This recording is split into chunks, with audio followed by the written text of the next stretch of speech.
Welcome to The Explainer. You know that feeling when you're talking, but you can just tell no one is really listening? Yeah, we've all been there.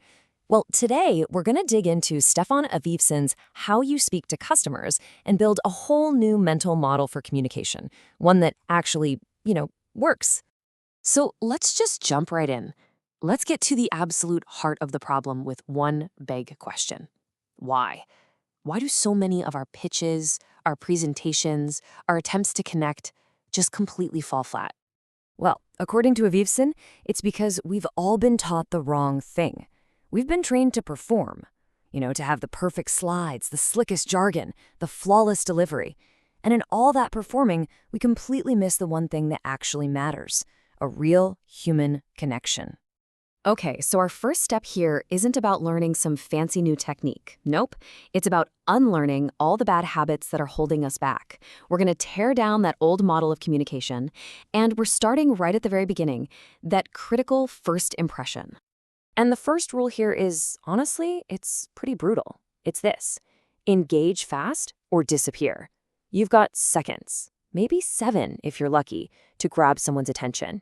If you don't, you're not just ignored. You become invisible, just another piece of noise they have to tune out. Okay, look at this. The difference here is night and day, right?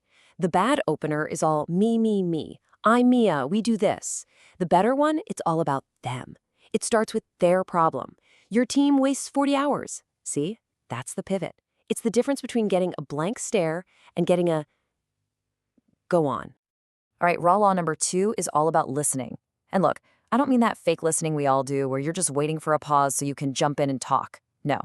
This is about deep listening. The kind where you actually hear what they're saying and then, and this is the key part, you reflect it back to show them, hey, I get it. I'm in your world now. And this isn't some feel-good, fluffy advice. There's real science here. The book points out that this kind of listening, making people feel genuinely seen and understood, doesn't just build trust.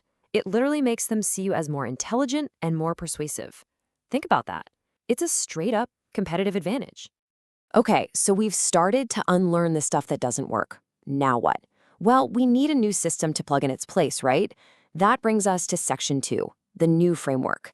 This is the blueprint for how to actually structure these conversations. So instead of just winging it and hoping for the best, Avivson gives us a really simple but powerful blueprint.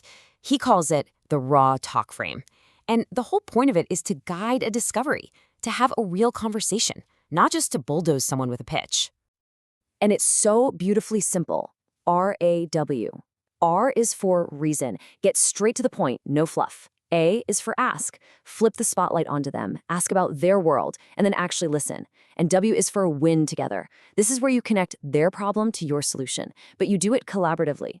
It turns a conversation from an accident into an act of design. Now, what makes this whole framework tick is a really profound insight. It's raw law number 8. People don't buy your product, they buy their better future. You're not selling a thing. You're selling what that thing does for them.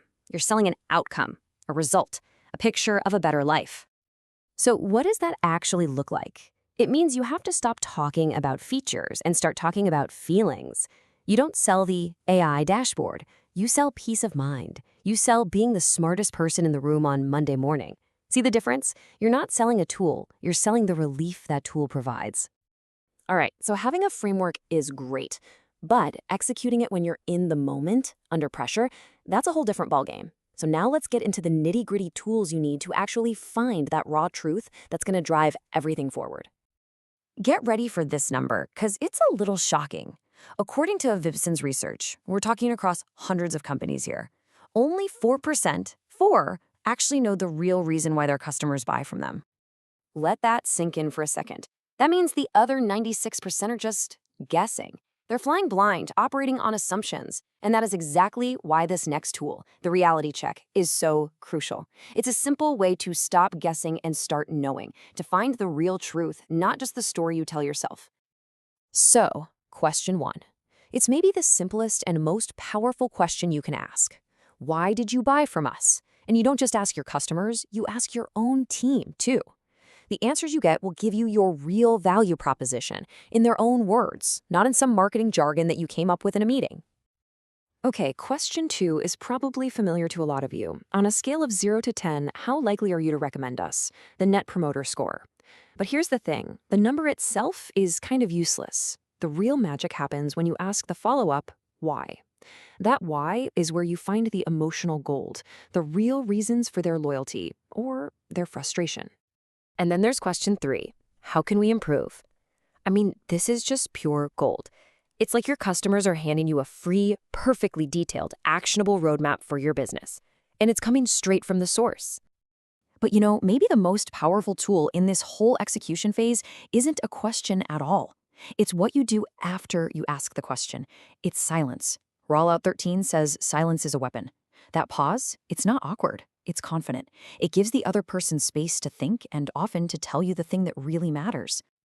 All right, let's bring this all home. We're going to wrap up by looking at the core principles, the raw laws, that everything we've talked about is built on. Think of these as your new mental toolkit for pretty much any conversation you're going to have. So here are just a handful of the 15 raw laws from the book. And each one of these is designed to be a total mental shift. Take, "You're not the hero, they are." That one simple phrase forces you to make the entire conversation about them, not you. Or how about this one? "Real persuasion is what survives the room." That reminds you that your real job is to give them the tools to sell your idea for you when you're gone. It totally reframes what you're even there to do. When you really look at all these laws and frameworks, they all boil down to one single massive shift in your mindset. And it's this: stop trying to sell, start trying to help. That's it. Because when your genuine intention is to help someone solve a problem, the connection and the sale just naturally follows. And so that leaves us with one final thought to take with you. When you stop seeing a prospect or a customer and you start seeing the person in front of you, their real problems, their actual goals, their world, everything changes. So my question to you is this: what is the one conversation you can have this week where you choose to connect instead of just perform?